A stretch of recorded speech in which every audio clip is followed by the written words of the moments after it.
In lep velikonočni pozdrav. Gospod je vstal, resnično je vstal.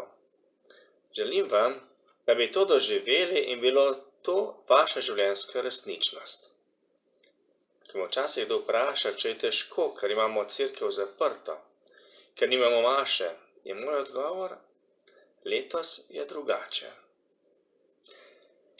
Kako posrečeno se mi zdi, in v tem vidim tudi Božji prst, da je prav za letošnjo velikonočno vigilijo določen odlomek iz Evangelija po Mateju, kjer ostali Jezus naroča ženam: ne bojte se, pojdite in sporočite mojim bratom, naj gredo v Galilejo, tam me bodo videli.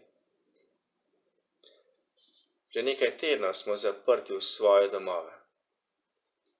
Ali slišimo Jezusa, ki pravi: letos me ne iščite v cerkvi, pojdite domov, tam me boste videli. Nam bratom kapucinom dejansko ni treba nikamor oditi domov, saj imamo cerkev pod isto streho. Toda ko se še vedno dnevno zbiramo v cerkvi, v molitvi in obhajanju svete maše, smo sami. No, z Gospodom. Izpostavimo Najsvetejše in molimo pred njim ne zato, ker je nekaj ljudi v cerkvi, ampak da bomo mi pred njim. Svete maše ne obhajamo zato, ker so ljudje prišli k maši, ampak da se bomo z Gospodom sami srečali. Čas, v katerem smo se znašli, nas usmerja Gospodu.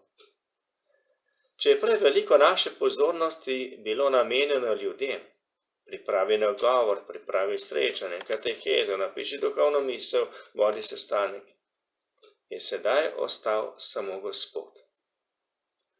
Tako je tudi za nas to čas ponovne, poglobljene vrnitve Gospodu.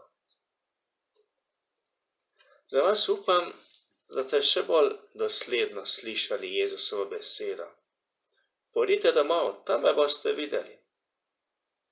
Želim vam, da bi ti dnevi ujetosti v svoje domove bili prenova vaše domače molitve.